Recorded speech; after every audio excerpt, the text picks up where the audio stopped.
Welcome. തഹ്മനാണ്. Pharmaceutical അനാലിസിസിന്റെ ഈ വീഡിയോയിൽ നമ്മൾ മെത്തേഡ്സ് ഓഫ് എക്സ്പ്രസിങ് കോൺസെൻട്രേഷൻ ഇതാണ് നമ്മൾ പറഞ്ഞത്. ഒരു സിമ്പിൾ ഉദാഹരണം പറയാം. ഇപ്പം നമ്മുടെ കയ്യിൽ 2 ബോട്ടിലുണ്ട്. ഒരു ബോട്ടിൽ സ്പ്രൈറ്റ് ആണെന്ന് വിചാരിക്കുക, ഒരു ബോട്ടിൽ 7up ആണെന്ന് വിചാരിക്കും. അതിനകത്ത് 75 grams in 250 ml. സ്പ്രൈറ്റിനകത്ത് ഇങ്ങനെ എഴുതിയിരിക്കുക ഷുഗർ ഉണ്ട് എന്നും 7upലാണെങ്കിൽ 67 grams in 250 ml എന്നും എഴുതിയിട്ടുണ്ടെങ്കിൽ നമുക്ക് എളുപ്പമാണ് അല്ലേ. നമുക്ക് സ്പ്രൈറ്റിലാണ് പഞ്ചസാര കൂടുതൽ എന്ന് നമുക്ക് ഒറ്റയടിക്ക് നോക്കി പറയാൻ പറ്റും. സോ നമ്മൾ ഈ ക്വാളിറ്റേറ്റീവ് അനാലിസിസ് ചെയ്യുമ്പോൾ പല സൊല്യൂഷൻസിലും നമുക്ക് ഇതേപോലെ കൃത്യമായി അതിനെ എക്സ്പ്രസ് ചെയ്യേണ്ടി വരും. ഇതിൽ എത്രയുണ്ട് ഇത്രയുണ്ട് എന്ന് കൃത്യമായിട്ട് പറയേണ്ടി വരും. സോ ഇതിന് പല രീതിയിൽ പല ആവശ്യങ്ങളനുസരിച്ച് പറയാൻ പറ്റും. എങ്കിലും എല്ലാത്തിൻ്റെയും ബേസിക്സ് ഓൾമോസ്റ്റ് ബേസിക്സ് സെയിം ആണ്. പക്ഷെ പറയുന്ന രീതികൾ വ്യത്യസ്തമായിരിക്കുന്നു. അത് സോ ഈ രീതികൾ ഏതെല്ലാം രീതിയിൽ നമുക്ക് കോൺസെൻട്രേഷൻ എക്സ്പ്രസ് ചെയ്യാം എന്നാണ് നമ്മൾ ഈ വീഡിയോയിൽ പറയാം. ആദ്യം ഓർക്കേണ്ടത് നമ്മളിവിടെ സൊല്യൂഷൻസിനെ പറ്റിയാണ് പറയുക.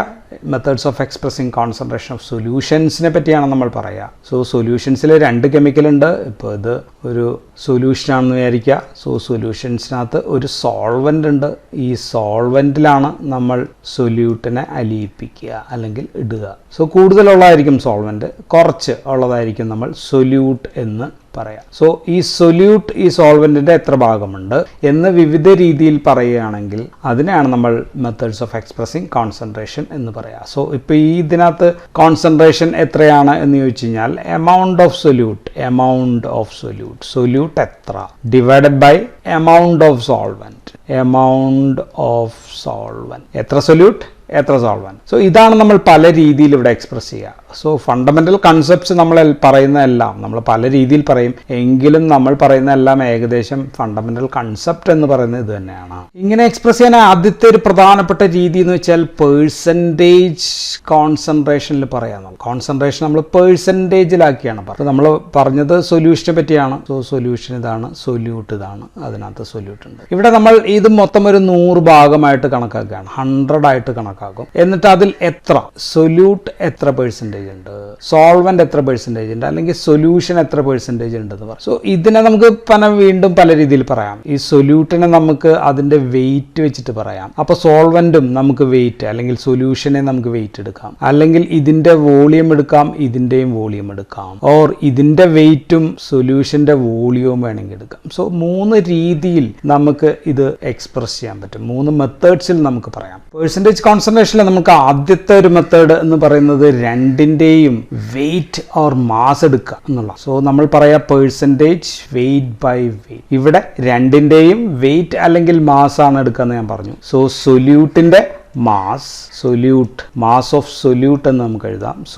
ഇതാണ് സൊല്യൂട്ടിന്റെ മാസ് എടുക്കുന്നു ഡിവൈഡഡ് ബൈ നമ്മൾ എന്ത് ചെയ്യും, സൊല്യൂഷന്റെ മാസ് എത്രയാണ്, ഈ മൊത്തം സൊല്യൂഷന്റെ mass. So mass of solution or weight, മാസിന് നമുക്ക് വെയിറ്റ് എന്നും പറയാമല്ലോ, അല്ലെങ്കിൽ mass of solute divide by mass of solution എന്ന് പറഞ്ഞിട്ട് അതിന്റെ ശതമാനത്തിൽ പറയുകയാണെങ്കിൽ that will become percentage weight by weight ആയി. സോ ഇതൊരു ഈസി മെത്തേഡാണ്. ഇതിലെ രണ്ടാമത്തെ മെത്തേഡ് എന്ന് വെച്ച് കഴിഞ്ഞാൽ നമ്മൾക്ക് അതിനെ പെർസെൻറ്റേജ് വോളിയം ബൈ വോളിയത്തിൽ പറയാം. ഇവിടെ നമ്മൾ ഇതേ സൊല്യൂട്ടിന്റെ തന്നെ വോളിയമാണ് പറയുക ആൻഡ് മൊത്തം സൊല്യൂഷന്റെ വോളിയവും നമ്മൾ എടുക്കും. അപ്പോൾ ഇതിനെ നമ്മൾ ഇതുമായിട്ടാണ് കമ്പയർ ചെയ്യുക. സോ ഇവിടെ ഇക്വേഷൻ എന്ന് പറയുന്നത് വോളിയം ഓഫ് സൊല്യൂട്ടിന്റെ volume divided by volume of solution എടുക്കുന്നു ഇൻറ്റു 100%. സോ വോളിയം നമുക്ക് ml ആയിട്ട് വേണമെങ്കിൽ പറയാം, ഓർ ലിറ്റർ ആയിട്ട് വേണമെങ്കിൽ പറയാം. എങ്ങനെ പറഞ്ഞാലും രണ്ടും ഒരേ രീതിയിൽ പറയണം. ഇത് ലിറ്ററിൽ പറഞ്ഞാൽ ഇത് ലിറ്ററിൽ പറയണം, ഇത് ml പറഞ്ഞാൽ ഇത് ml പറയാം. സോ ഒരു ഉദാഹരണം ഞാൻ പറയാം. ഇപ്പോൾ 3 ml, ഞാനൊരു 3 ml ആൽക്കഹോൾ എടുക്കും. ആൽക്കഹോൾ എടുത്തിട്ട് അതിൽ 7 ml വാട്ടർ ആഡ് ചെയ്യും. Okay, water. എന്നിട്ട് ഇപ്പോൾ ഞാൻ എൻ്റെ അടുത്ത് ചോദിക്കുകയാണ് എത്ര percentage volume by volume alcohol ഉണ്ട് എന്ന് ചോദിച്ചു കഴിഞ്ഞാൽ 3 ml ഡിവൈഡഡ് ബൈ 3 + 7 അല്ലെ, മൊത്തം വോളിയം ഓഫ് സൊല്യൂഷൻ ആണ് നമ്മൾ എടുക്കുക. അപ്പോൾ 10 ml, ഇത് 3 ml ഇൻറ്റു 100. അപ്പോൾ നമുക്ക് 30% എന്ന് കിട്ടി volume volume by volume. So ഇതിനകത്ത് ആൽക്കഹോൾ എന്ന് പറയുന്നത് 30% വോളിയം ബൈ വോളിയം ആണ്. വെള്ളത്തിന്റെയും അതേപോലെ കാണാം. വെള്ളത്തിന്റെ 70% ആയിരിക്കും. ഇനി പെർസെൻറ്റേജ് കോൺസെൻട്രേഷനിലെ മൂന്നാമത്തെ രീതി എന്ന് പറഞ്ഞു കഴിഞ്ഞാൽ ഇവിടെ നമ്മൾ സൊല്യൂട്ടിന്റെ വെയിറ്റ് എടുക്കും. സോ സൊല്യൂട്ടിന്റെ പെർസെൻറ്റേജ് വെയിറ്റ് ഓഫ് സൊല്യൂട്ട് എടുക്കുന്നു ആൻഡ് സൊല്യൂഷന്റെ വോളിയമാണ് എടുക്കുന്നത്. So weight or mass of solute divided by volume of solution. സൊല്യൂഷന്റെ വോളിയം എത്രയാണെന്ന് നോക്കുക ഇൻറ്റു 100 ഓർ പെർസെൻറ്റേജ്. അപ്പോൾ നമുക്ക് എന്ത് കിട്ടി? അപ്പോൾ നമുക്ക് പെർസെൻറ്റേജ് വെയിറ്റ് ബൈ വോളിയം കിട്ടി. നമ്മൾ ആദ്യം ആ സ്പ്രൈറ്റിന്റെ ഉദാഹരണം പറഞ്ഞത് അത് വെയിറ്റ് ബൈ വോളിയം ആണ്. എന്ന് വെച്ചാൽ 75 ഡിവൈഡഡ് ബൈ 250 ml ആണ് നമ്മൾ പറഞ്ഞത്. Okay, so it's a weight by വോളിയമിലാണ് നമ്മൾ പറഞ്ഞത്. ഇനി ഇതിന്റെ വേറൊരു ഉദാഹരണം പറഞ്ഞാൽ ഇപ്പോൾ നമുക്കൊരു 5% ഫാർമസ്യൂട്ടിക്കൽ ഉദാഹരണം വേണമല്ലോ. 5% NaOH സൊല്യൂഷൻ വേണം, 100 ml വേണം എന്ന് പറഞ്ഞാൽ നമുക്ക് എന്ത് ചെയ്യാം? ഒരു 5 ഗ്രാം സോഡിയം ഹൈഡ്രോക്സൈഡ് എടുക്കുക. 100 ml നമ്മളത് ഡിസോൾവ് ചെയ്യാം. സോ അപ്പോൾ നമുക്ക് 5% വെയിറ്റ് ബൈ വോളിയം NaOH നമുക്ക് കിട്ടി. ഇനി രണ്ടാമത്തെ ഒരു രീതി, പ്രധാനപ്പെട്ട ഒരു രീതിയാണ് പാർട്സ് പെർ മില്യണിലും പാർട്സ് പെർ ബില്യണിലും പറയുക എന്നുള്ളതാണ്. Parts per million or parts per billion. ഇത് നമ്മൾ ഉപയോഗിക്കുക വളരെ അധികം ഡയല്യൂട്ട് ആയിട്ടുള്ള സൊല്യൂഷൻസിനെ പറ്റി പറയാൻ വേണ്ടിയിട്ട് മാത്രമാണ് നമ്മൾ ഇത് ഉപയോഗിക്കുക. അപ്പോഴാണ് നമ്മൾ parts per million, parts per billion ഇതൊക്കെ പറയാം. നമ്മളിപ്പോൾ chloride limit test, sulphate limit test ഒക്കെ പാർട്സ് പെർ മില്യണിലൊക്കെ ആയിരിക്കും പറയാം. 10 പാർട്സ് പെർ മില്യണിൽ കൂടാൻ പാടില്ല ക്ലോറൈഡ് എന്നൊക്കെ നമ്മൾ പറയാം. സോ ഇംപ്യൂരിറ്റീസിനെ കുറിച്ച് പറയാനായിരിക്കും മിക്കവാറും നമ്മൾ ഇതൊക്കെ ഉപയോഗിക്കുക. ഇംപ്യൂരിറ്റീസ് അല്ലെങ്കിൽ വെരി സ്മോൾ കോൺസെൻട്രേഷനെ കുറിച്ച് എക്സ്പ്രസ് ചെയ്യാൻ വേണ്ടിയിട്ടാണ് നമ്മൾ parts per million, parts per billion ഒക്കെ നമ്മൾ ഉപയോഗിക്കുക. So concentration parts per million is equal to mass weight of solute എത്രയാണ് അത് ഗ്രാമിലായിരിക്കും പറയാം. ദെൻ മാസ് ഓഫ് സൊല്യൂഷന്റെ മാസ് അതും അപ്പോൾ ഗ്രാമിലായിരിക്കും നമ്മൾ പറയാം. രണ്ടും ഗ്രാമിൽ പറയാം. ഇൻറ്റു 10⁻⁻6 ഇതാണ് പാർട്സ് പെർ മില്യൺ എന്ന് നമ്മൾ പറയും. അത് തന്നെ ഇൻറ്റു 10⁻⁹ ആണെങ്കിൽ അത് പാർട്സ് പെർ ബില്യൺ ആയി. സോ അത് വീണ്ടും വളരെ എക്സ്ട്രീം കോൺസെൻട്രേഷൻ കുറഞ്ഞതിനെ പറ്റി പറയാനായിരിക്കും പാർട്സ് പെർ ബില്യൺ നമ്മൾ ഉപയോഗിക്കുക. നമ്മൾ ഈ പറഞ്ഞ രീതി എപ്പോഴും നമുക്ക് ഉപയോഗിക്കാൻ പറ്റണമെന്നില്ല. നമ്മളിപ്പോൾ ഉദാഹരണം ആസിഡ് ബേസ്ഡ് ടൈട്രേഷൻ ഒക്കെ ചെയ്യുമ്പോൾ ഇത്ര ഗ്രാം എടുത്തിട്ട് ഇത്ര പെർസെൻറ്റേജ് നോക്കിയാലൊന്നും കാര്യം നടക്കില്ല. അപ്പോൾ നമുക്കത് മറ്റ് പല രീതികളിൽ നമുക്ക് റെപ്രസെന്റ് ചെയ്യേണ്ടി വരും. അപ്പോൾ അതിൽ ആദ്യത്തെ രീതി, ഏറ്റവും സിമ്പിൾ ആയിട്ടുള്ള രീതി, ഏറ്റവും എളുപ്പത്തിൽ ചെയ്യാവുന്ന ഒരു രീതിയാണ് മോളാർ സൊല്യൂഷൻ എന്ന് പറയും. അല്ലെങ്കിൽ അതിനെ നമുക്ക് മൊളാരിറ്റി ഞാൻ വലുതാക്കി എഴുതാണ്. മൊളാരിറ്റിയിൽ നമുക്ക് എക്സ്പ്രസ് ചെയ്യാം. സോ എന്താണ് മൊളാരിറ്റി? സാധാരണ എല്ലാവരും ഡെഫിനിഷൻ അങ്ങ് പറയാണ്. നമുക്ക് അത് വേണ്ട. നമുക്കൊരു മോളാർ സൊല്യൂഷൻ എന്താണെന്ന് പറയാം. 1 മോളാർ സൊല്യൂഷൻ എന്ന് പറഞ്ഞാൽ എന്താണ്? ഒരു മോൾ ഓഫ് സൊല്യൂട്ട് എടുത്തുന്നിരിക്കുക. 1 ലിറ്റർ, 1 ലിറ്റർ സോൾവെന്റിൽ നമ്മൾ കലക്കുക. 1 ലിറ്റർ സോൾവെന്റിൽ നമ്മൾ അങ്ങോട്ട് കലക്കുകയാണെന്ന് വിചാരിക്കും. അപ്പോൾ ആ സൊല്യൂഷൻ നമുക്ക് എന്തായി? 1 മോളാർ സൊല്യൂഷനായി. 1 മോളാർ സൊല്യൂഷനാണ് ഇപ്പോൾ നമ്മുടെ കയ്യിൽ. ഇപ്പോൾ നമ്മൾ ഒന്നിന് പകരം 3 മോളാണ് കലക്കിയെങ്കിൽ നമ്മൾ എക്സ്പ്രസ് ചെയ്യുക എമ്മിലാണ്. സോ 3 മോൾസ് എടുത്തിട്ട് നമ്മൾ 1 ലിറ്ററിൽ കലക്കി കഴിഞ്ഞാൽ we will get 3 molar solution. 5 moles എടുത്താലോ? 5 മോൾസ് എടുത്തിട്ട് 1 ലിറ്ററിൽ കലക്കി കഴിഞ്ഞാൽ നമുക്ക് 5 മോൾ സൊല്യൂഷൻ ആയി. സോ സിമ്പിൾ ആയിട്ട് ഉണ്ടാക്കാവുന്നതാണ്. അപ്പോൾ മൊളാരിറ്റി എന്ന് പറഞ്ഞാൽ എന്താണ്? മൊളാരിറ്റി നമ്മൾ എഴുതുക ക്യാപിറ്റൽ എമ്മിലാണ്. Molarity M is equal to എത്ര മോൾസ് ഓഫ് സൊല്യൂട്ട്, എത്ര മോൾസ് അല്ലെ, 135 എന്നൊക്കെയാണ് പറയുന്നത്. സോ എത്ര means number of moles of solute divided by എത്ര ലിറ്റർ ഓഫ് സൊല്യൂഷനിലാണ്. 1 litre of solution, 1 litre of solution. നമ്മൾ കലക്കിയത് സോൾവെന്റ് ആണെങ്കിലും ഇപ്പൊ നമ്മൾ പറയുന്നത് ആ സൊല്യൂഷനിൽ എത്ര എന്നാണ്. 1 ലിറ്റർ ഓഫ് സൊല്യൂഷന്റെ കാര്യമാണ് നമ്മൾ പറയുക. സോ അതിനാണ് നമ്മൾ മൊളാരിറ്റി ഓർ എം എന്ന് നമ്മൾ പറയുക. So molarity is number of moles of solute dissolved in 1 litre of solution. അതിനെയാണ് നമ്മൾ മൊളാരിറ്റി എം എന്ന് പറയാം. സോ ഇതാണ് അതിന്റെ definition. Number of moles of solute dissolved in 1 litre of solution. അപ്പൊ നമുക്കിനി അറിയേണ്ടത്, നമ്മൾ ഇത്ര നേരം മോൾസ് ആണ് എഴുതി. സോ മോൾസ് ഇനി എന്താണ് എന്ന് നമ്മൾ പറയണം. സോ മോൾസിനെ നമുക്ക് സിമ്പിൾ ആയിട്ട് moles is equal to molecular weight എന്ന് നമുക്ക് എഴുതാം. Just molecular weight. ഉദാഹരണം സോഡിയം ഹൈഡ്രോക്സൈഡ് ആണ് എന്ന് വിചാരിക്കും. സോഡിയം ഹൈഡ്രോക്സൈഡ് എടുത്തു കഴിഞ്ഞാൽ അതിന്റെ മോളിക്കുലാർ വെയിറ്റ് എത്രയാണ്? Molecular weight 40 gram. സ്കൂളിലൊക്കെ പഠിച്ചിട്ടുണ്ടാവും. 40 ഗ്രാംസ് ആണ്. സോ അപ്പോൾ നമ്മൾ എന്ത് ചെയ്യണം? 40 ഗ്രാംസ് 1 മോളാർ സോഡിയം ഹൈഡ്രോക്സൈഡ് ഉണ്ടാക്കാൻ നമ്മൾ എന്ത് ചെയ്യണം? 1 മോൾ എന്ന് വെച്ചാൽ മോളിക്കുലാർ വെയിറ്റ് ആണെന്ന് പറഞ്ഞു. അപ്പോൾ 40 ഗ്രാം എടുക്കുക. 40 ഗ്രാം എടുത്തിട്ട് 1 ലിറ്റർ സോൾവെന്റ് വാട്ടറിൽ കലക്കി കഴിഞ്ഞാൽ you will get 1 mole solution of NaOH നമുക്ക് കിട്ടും. സിമ്പിൾ അല്ലേ? 3 മോൾസ് വേണമെങ്കിലോ 40 × 3 120 ഗ്രാം എടുക്കുക. 1 ലിറ്റർ കലക്കുക. We will get 3 molar NaOH. NaOH നമുക്ക് കിട്ടും. 3 മോളാർ ആണ് NaOH. ഇതേപോലെ 5 ഒക്കെ നമുക്ക് കിട്ടും. സോ മോൾസ് നമ്മൾ മോളിക്കുലാർ വെയിറ്റിലാക്കി പറഞ്ഞു. അപ്പോഴത്തേക്കും നമുക്ക് മോളാർ സൊല്യൂഷൻ ഉണ്ടാക്കാനായിട്ട് പറ്റും. ഇവിടെ നമ്മൾ 40 ഗ്രാം ആണ് എടുത്തത്. Suppose V are taking 50 grams. 50 gram എടുത്തിട്ട് നമ്മൾ 1 ലിറ്റർ കലക്കിയിട്ട് ചോദിക്കുകയാണ് എത്ര മോളാർ ആണ് എന്ന് ചോദിച്ചു കഴിഞ്ഞാൽ നമുക്ക് അപ്പോഴത്തേക്കും മറ്റൊരു ഇക്വേഷൻ ഉപയോഗിക്കുക. Moles is equal to mass given. എത്ര മാസ് ആണ് തന്നിരിക്കുന്നത്? മാസ് ഗിവൺ ഇവിടെ 50 ഗ്രാം ആണ്. Mass given divided by molecular weight. Molecular weight 40 ആണ്. So 50 divide by 40 1.25. അപ്പോൾ ഇവിടെ 1.25 മോളാർ ആയി. ഇനി നമുക്ക് 0.1 മോളാർ മതിയെങ്കിലോ? 0.1 മോളാർ മതിയെങ്കിൽ 40 ഗ്രാമിന് പകരം 4 ഗ്രാം എടുക്കുക. എന്നിട്ട് 1 ലിറ്ററിൽ കലക്കി കഴിഞ്ഞാൽ 0.1 മോളാർ ആയി. ഇനി 0.1 മോളാർ തന്നെ മതി. പക്ഷെ 100 ml മതിയെങ്കിലോ? 100 ml മതിയെങ്കിൽ 0.4 ഗ്രാം എടുക്കുക. ഓക്കെ, എന്നിട്ട് അത് 100 ml കലക്കി കഴിഞ്ഞ് കഴിഞ്ഞാൽ we will get 0.1 molar 100 ml solution കിട്ടി. സോ മോളിക്കുലാർ വെയിറ്റ് അറിഞ്ഞു കഴിഞ്ഞാൽ നമുക്ക് ഈസി ആയിട്ട് മോളാർ സൊല്യൂഷൻസ് ഉണ്ടാക്കി എടുക്കാൻ പറ്റും. So this is one way of expressing molarity or M. Simple ആണ്. ഇനി അടുത്ത way of expressing is molality. Molality ആണ്. Molality LITY.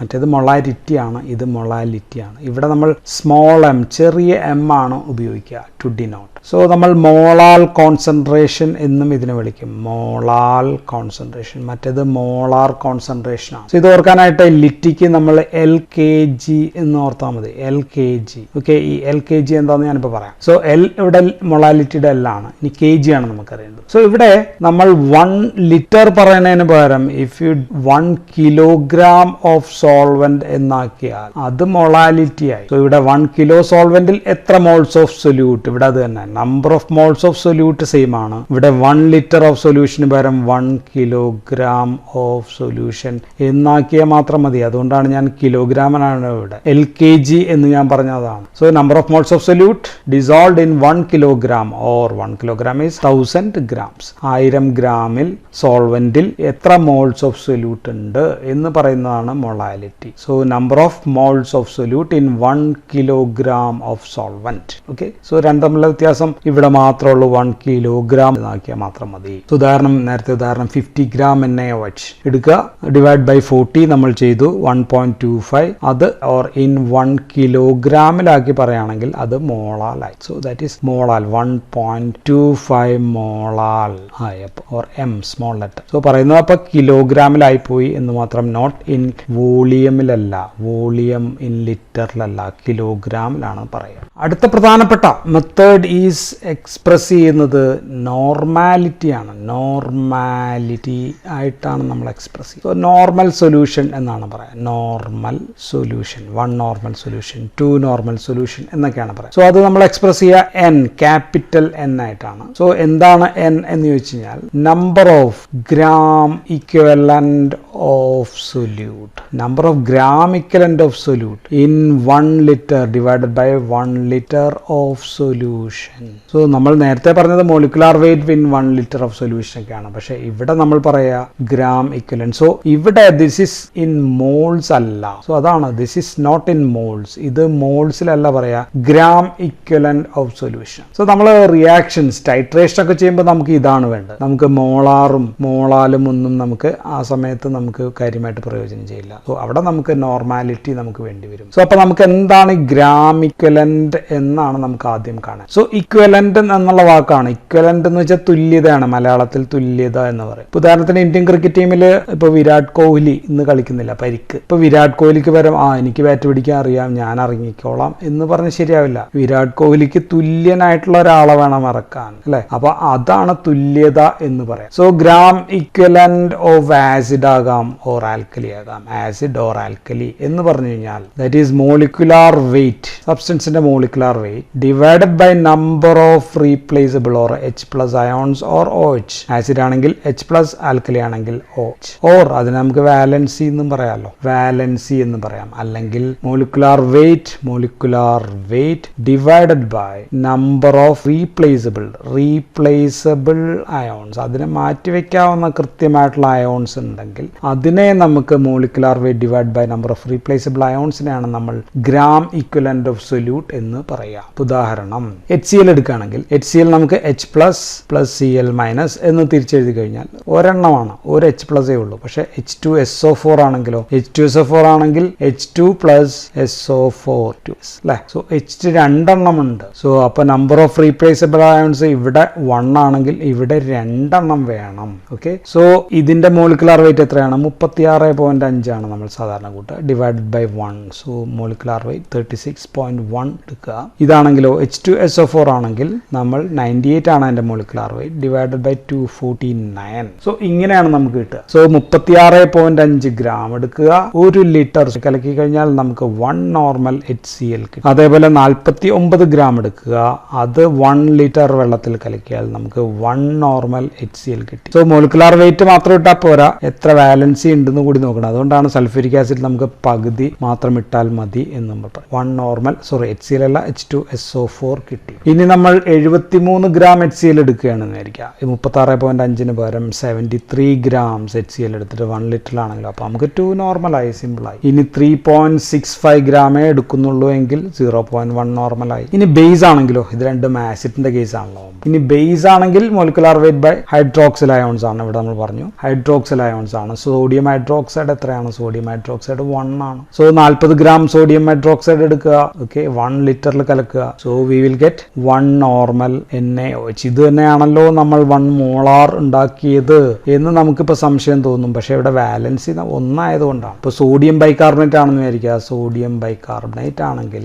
അതിന്റെ 106 ആണ് മോളിക്കുലാർ വെയിറ്റ്. പക്ഷെ 2 സോഡിയം 2 ആണ്. സോ നമുക്ക് 53 ഗ്രാം എടുത്താൽ മതി. 53 gram in 1 litre 1 normal sodium bicarbonate കിട്ടി. കാൽഷ്യം ഹൈഡ്രോക്സൈഡ് ആണെങ്കിൽ 2 ആണ്, അലൂമിനിയം ഹൈഡ്രോക്സൈഡ് ആണെങ്കിൽ 3 ആണ്. ബിക്കോസ് എല്ലായിടത്തും OHന്റെ എമൗണ്ട് വ്യത്യാസമാണ്. ഇനി എല്ലാ കേസിലും ഇത് തന്നെയല്ലേ, ഇതിപ്പോൾ ആസിഡ് ബേസിലാണ് പറഞ്ഞത്. ഇപ്പോൾ ഉദാഹരണം നമ്മൾ KMnO4ന്റെ കേസ്, KMnO4 എന്താ റിഡോക്സ് റിയാക്ഷൻ അണ്ടർഗോ ചെയ്യുന്ന കേസാണ് KMnO4. അവിടെ molecular weight divided by change in oxidation state ആണ് അവിടെ എടുക്കുക. ചേഞ്ച് ഇൻ ഓക്സിഡേഷൻ സ്റ്റേറ്റ് ആയിരിക്കും നമ്മൾ അവിടെ എടുക്കുക. അത് തന്നെ ആസിഡ് മീഡിയത്തിൽ വ്യത്യാസം ഉണ്ടാകും, മറ്റ് മീഡിയത്തിൽ വ്യത്യാസം ഉണ്ടാകും. സോ ദാറ്റ് ഈസ് കോംപ്ലക്സ് ആണ്. അത് നമ്മൾ KMnO4ന്റെ ടൈട്രേഷൻ ഒക്കെ പറയുകയാണെങ്കിൽ അവിടെ നമുക്ക് പറയാം. സോ അവിടെ നമുക്ക് ഇത് മാറിക്കൊണ്ടേയിരിക്കും, because oxidation state depends upon ഇതിൽ മാറിക്കൊണ്ടേയിരിക്കും. ഇനി നമുക്ക് പറയാനുള്ളത് ഫോർമാലിറ്റി ആണ്. Formality or formal solution. Formal solution എന്ന് വെച്ച് കഴിഞ്ഞാൽ solution number of gram formula weight ആണ് ഓഫ് സൊല്യൂട്ടിന്റെ ആണ്, നമുക്ക് പ്രത്യേകം പറയേണ്ട ആവശ്യമില്ല. Divided by or dissolved in 1 litre of solution. Okay, so F formal solution F ആണ് നമ്മൾ ഡിനോട്ട് ചെയ്യുക. F equal to weight of solute in grams. സൊല്യൂട്ടിന്റെ വെയിറ്റ് ഗ്രാമിൽ എടുക്കുക, divided by volume of solution, അത് ലിറ്ററിലാണ്, ഇൻറ്റു ഫോർമുല വെയിറ്റ്. ഓരോന്നിന്റെയും formula weight എത്രയാണെന്ന് നോക്കുക, അതനുസരിച്ച് ഡിവൈഡ് ചെയ്ത് ഇൻറ്റു ചെയ്ത് കഴിഞ്ഞാൽ we will get formal solution. Formality നമുക്ക് കിട്ടും. And formality is temperature depend ആണ്. ഞാൻ നേരത്തെ പറയാൻ വിട്ടു, മൊളാലിറ്റി എന്ന് പറയുന്നത് ടെമ്പറേച്ചർ ഇൻഡിപെൻഡന്റ് ആണ്. പക്ഷെ മൊളാരിറ്റി നമ്മൾ M ആണ് പറഞ്ഞത്, അത് ടെമ്പറേച്ചർ ഡിപ്പെൻഡന്റ് ആണ്. പക്ഷെ ചൂടാക്കിയാലും തണുപ്പിച്ചാലും ഒക്കെ വ്യത്യാസം വരും. ഇനി നമുക്ക് മോൾ ഫ്രാക്ഷൻ കൂടി ഒന്ന് പറഞ്ഞേക്കാം. മോൾ ഫ്രാക്ഷൻ എന്നാണ് അതിന്റെ പേര്. മോൾ ഫ്രാക്ഷൻ എന്നെ ഡിഫൈൻ ചെയ്തിരിക്കുന്നത് it is the ratio means divide ചെയ്യുന്നതിനാണ് നമ്മൾ. Ratio of number of moles എന്തായിരിക്കും? മോൾസ് ഓഫ് സൊല്യൂട്ട് തന്നെയാണ് ഇവിടെയും. സൊല്യൂട്ട് ടു ദ, അതിനെ നമ്മൾ ഡിവൈഡ് ചെയ്യുന്നത് to the total total number of moles of solute plus solvent. മൊത്തം എത്ര സൊല്യൂട്ട് മോൾസ് ഓഫ് സൊല്യൂട്ട് ഉണ്ട്, moles of solvent and solute ഉണ്ട്, അതുമായിട്ട് കമ്പയർ ചെയ്യുന്നതിനാണ്. So x solute mole fraction of solute is equal to moles of solute, എത്ര moles of solute ഉണ്ട്, divided by moles of സൊല്യൂട്ടും plus moles of solvent. അപ്പൊ total ആയല്ലോ, total number of moles of solute and solvent ആയി. Okay, so ഇതാണ് mole fraction. ഇനി mole fraction നമുക്ക് മോൾ percentage ആക്കണമെങ്കിൽ, മോൾ percentage പറയണമെങ്കിൽ മോൾ ഫ്രാക്ഷൻ ഇൻറ്റു 100, അത് കഴിഞ്ഞാൽ മോൾ പെർസെൻറ്റേജ്. സോ ഇങ്ങനെയൊക്കെയാണ് നമ്മൾ സാധാരണ രീതിയിൽ അനാലിസിസിൽ സംഭവങ്ങളെ എക്സ്പ്രസ് ചെയ്യുക. ഓക്കെ, സോ ഇതാണ് സിലബസ് അനുസരിച്ച് ഞാൻ നോക്കിയപ്പോൾ കിട്ടിയത്. ഇനി ഇതിൻ്റെ കാൽക്കുലേഷൻസ് ഉണ്ടോ എന്ന് എനിക്കറിയില്ല, കുറേ കാൽക്കുലേഷൻ പറഞ്ഞു, എങ്കിലും കാൽക്കുലേഷൻ വേണമെങ്കിൽ സെപ്പറേറ്റ് വീഡിയോ ആയിട്ട് ചെയ്യാം. So that's all in this video. Thank you for watching.